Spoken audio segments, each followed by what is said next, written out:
สวัสดีพ่อแม่พี่น้องมื้อนี้ก็มาอยู่กับสองน้องสุดาสาวลาวคือเก่าเนาะ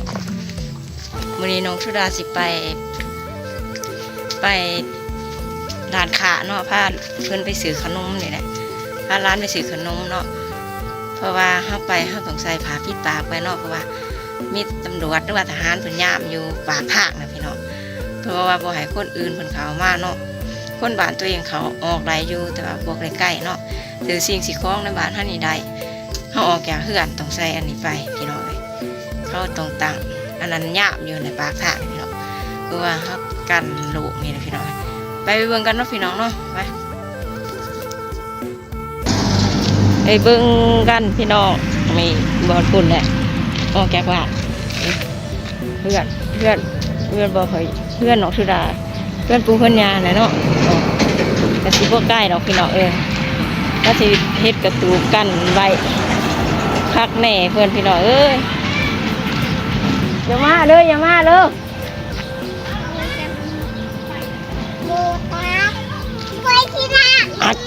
ปากไหมแล้วใส่ดีๆข้างในอู่ก็จะจับ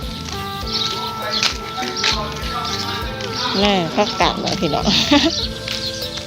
ถามว่าผู้ได้ผู้ใช้ขายกาไก่เขาก็กักไว้ทำไมออกไป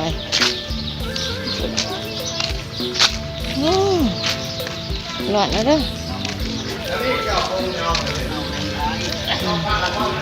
นี่แหละพี่น้องขันยาบอยู่นี่แหละพี่น้องครับพอนี่ออกจากบ้านแล้ววันนี้โอ้สบายดีโอ้สบายดีนี่แหละเพื่อนกันซ้ำนี่เลิกก็ลังกันไว้เนาะเพราะว่ากันพยาธิโควิดไว้พี่น้องน้อยซ้ำนี่แหละมันเข่าอย่างนี้นะโอ้ก็บอกให้และพี่น้องเ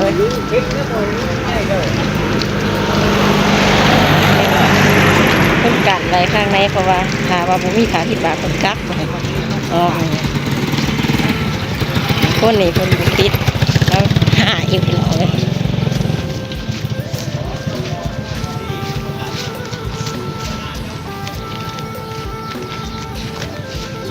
ไกลๆนึงเขาก็ให้ปิดพี่น้องเพราะว่าเขากัดไว้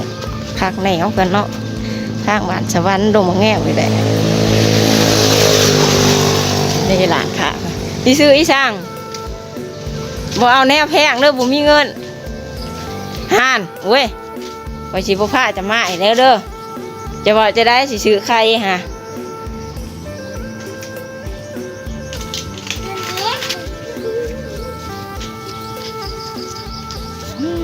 อีน้อยนาเนี่ยจ้ะเอาแต่แนวแพงหมอเนี่ยกูก่อยแห้งบ่มีเงินอ้าวโจกเอา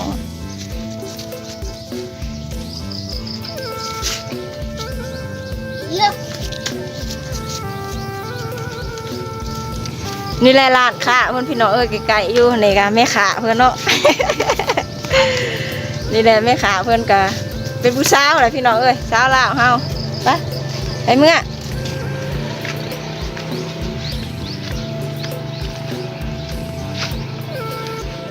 เพื่อนกะไก่ทั้งพี่น้องเทียมทางพี่น้องไรอีสร้างหันไรอียังไรขนมไรไข่สบายดีพ่อแน่ว่าวน้ำสบายดีไปสินี่ไปไปสบายดีเนี่ยตีเนี่ยเร็วสบายดีโอเคก็โอเคเนาะพี่น้องคอยกันสิมาหอนเพื่อนหอนซ่านนี่เพื่อนกับพวกไก่เนาะพี่น้องใกล้หนึ่งแต่ว่าเขาหายใส่ผ้าปิดปากไว้นิดหน่อยเขาหายใส่เนาะพี่น้องเพราะว่าใครซ้ำนี่เล็กหน่อยนี่ให้ติดไว้นะคนเรานะก็เลยใส่หน่อยบุญใหญ่ก็ใส่เบิดพี่น้องกันแหละเป็นกันพยานเป็นเหตุกันแบบว่าป้องกันชีวิตประชาชนหลักของเราเนาะถามว่าบุญบ่ใส่ถามว่าเขาออกจากเพื่อนไปบ่ใส่ปกติไล่มากขึ้นบ่ให้ไปพี่น้องก็โอเคพี่น้องคลิปนี้ก็สิจบลงเลยเนาะจะได้ก็อย่าลืมฝากกดไลค์หรือว่ากดติดตามน้องสุดากดแชร์นี่เลย สบายดีบ๊ายบาย